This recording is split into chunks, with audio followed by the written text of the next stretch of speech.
Chapter का नाम है बेसिक ज्योमेट्रिकल आइडियाज़। इसमें हम ज्योमेट्री के जो बेसिक आइडियाज़ होते हैं उनके बारे में पढ़ेंगे। उससे पहले कि मैं शुरू करूं, ज्योमेट्री जो होता है, ज्योमेट्री वर्ड जो होता है, ये एक ग्रीक वर्ड है। ग्रीक वर्ड होता है जियोमेट्रॉन। इसमें से जो जियो होता है इसका मतलब होता है अर्थ, और मेट्रॉन मीन्स होता है मेजरमेंट। इन दोनों को मिलाकर अगर हम जोड़ते हैं तो that is measurement of earth, यानी ज्योमेट्री का मतलब हो गया मेजरमेंट ऑफ अर्थ। इसमें हमें बहुत सारे आइडियाज़ के बारे में पढ़ना है। सबसे पहला है पॉइंट्स। पॉइंट हमें क्या करता है, कोई एक पर्टिकुलर जगह की लोकेशन बताता है। जैसे सपोज ये मैंने बनाया, ठीक है, दिस इज़ अ पॉइंट। इस पॉइंट को हम कैपिटल लेटर से डिनोट करते हैं। कोई भी पॉइंट होगा इसको हम बोलेंगे पॉइंट ए, और हमेशा हमें पॉइंट को किससे डिनोट करना होगा, एक कैपिटल लेटर से डिनोट करना होगा। दूसरी चीज़ होती है that is called line segment. इसमें हमने क्या किया, कोई भी दो पॉइंट लिए और उन दोनों पॉइंट्स को हमने एक स्ट्रेट लाइन से ज्वाइन कर दिया, तो इसको हम क्या कहते हैं, लाइन सेगमेंट। तो लाइन सेगमेंट में दो एंड पॉइंट्स होते हैं, ठीक है, टू एंड पॉइंट्स, और इसको हम बोलेंगे लाइन सेगमेंट ए बी, और लाइन सेगमेंट का डिनोशन होता है दिस वन, ठीक है, यहाँ भी डॉट और यहाँ भी डॉट, ए बी और ऊपर इस तरीके से बना दिया। लेकिन जनरली जो हम लिखते हैं या बुक्स में होता है उसमें ए बी और ऐसे ही बस एक लाइन दिखा दी जाती है, ठीक है।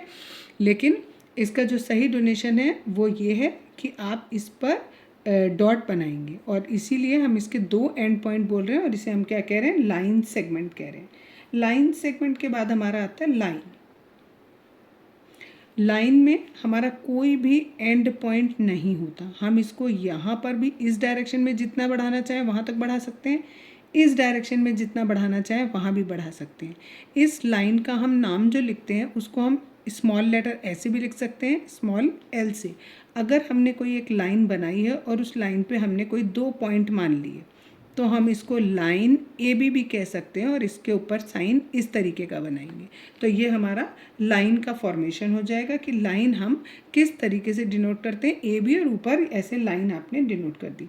तो लाइन में हम लिखेंगे नो एंड पॉइंट, इसमें कोई भी एंड पॉइंट नहीं होता है। लाइन सेगमेंट में दो एंड पॉइंट थे और इसमें कोई भी एंड पॉइंट नहीं होता है। अब लाइन भी कई तरीके की होती है। पहला है इंटरसेक्टिंग लाइन। इंटरसेक्टिंग लाइन का मतलब होता है ऐसी लाइन जो एक दूसरे को कट करे, कहीं पर भी कट कर सकती है।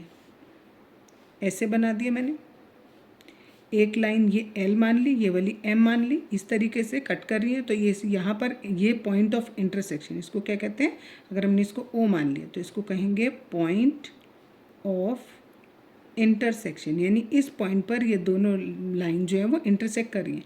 ज़रूरी नहीं आप लाइन ऐसे बनाओ, आप लाइन ऐसे भी बना सकते हो, ठीक है। तो ये हमारा पॉइंट ऑफ इंटरसेक्शन हो जाएगा, ठीक।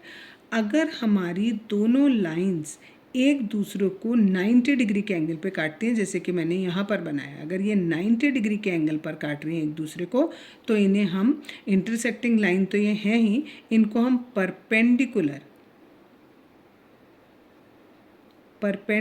लाइन भी कहते हैं, ठीक है। परपेंडिकुलर लाइन भी इनको कहा जाएगा। और अगर कोई लाइंस ऐसी हैं जो एक दूसरे को कहीं पर भी नहीं काट रही हैं, आप ऐसे भी बना सकते हो, इन्हें ऐसे भी बना सकते हो, ऐसे भी बना सकते हो, ठीक है, और भी कई तरीके से आप इन्हें बना सकते हो। तो ये कैसी लाइन है, ऐसी लाइन है कि इन्हें आप कितना भी आगे तक बढ़ाते जाओ ये एक दूसरे को कहीं कट नहीं करेंगी, तो इनको हम कहते हैं पैरेलल लाइंस, ठीक है। इंटरसेक्टिंग लाइन वो जो एक दूसरे को कहीं पर भी कट करें, कितने भी एंगल पर कट करें, they are called intersecting line. और अगर दोनों लाइन जो है वो एक दूसरे को 90 डिग्री के एंगल पर कट कर रही हैं तो उसे हम क्या कहते हैं, परपेंडिकुलर लाइंस कहते हैं। और अगर लाइंस ऐसी हैं जो एक दूसरे को कहीं पर भी कट नहीं कर रही हैं तो उन्हें हम पैरेलल लाइंस कहते हैं, ठीक है। फॉर एग्जांपल, अगर हमने एक टेबल है और उस टेबल का टॉप लिया, यानी मेज का ऊपर का हिस्सा लिया, तो ये वाली लाइन और ये वाली लाइन ये एक दूसरे के पैरेलल हैं, ये एक दूसरे को कहीं कट नहीं कर रही। ऐसी ये वाली लाइन और ये वाली लाइन ये एक दूसरे को कहीं कट नहीं कर रही है, तो ये पैरेलल लाइंस। और अगर हम बिल्कुल ऐसे बना दो, बिल्कुल 90 डिग्री के एंगल पे बना दो, तो ये वाली लाइन और ये वाली लाइन परपेंडिकुलर लाइन। यहाँ पर क्योंकि कुछ एंगल बन रहा है, 90 नहीं बन रहा है, तो ये इंटरसेक्टिंग लाइंस कहला सकती हैं। एक और चीज़ होती है दैट इज़ कॉल्ड रे। रे में हम क्या करते हैं, एक एंड पॉइंट होता है और एक जो सिरा होता है वो कैसा होता है, एंडलेस होता है। यानी इसमें केवल एक ही एंड पॉइंट होगा और इसको हम आगे तक कहीं पर भी बढ़ा सकते हैं। ठीक है, इसको रिप्रेजेंट करने के लिए ए बी और ऐसे बनाया जाएगा। जिस पॉइंट पर हमारा डॉट है वहाँ पर एरो नहीं बनाएंगे, जिस पॉइंट पर एरो है उसे हम एरो बनाएंगे।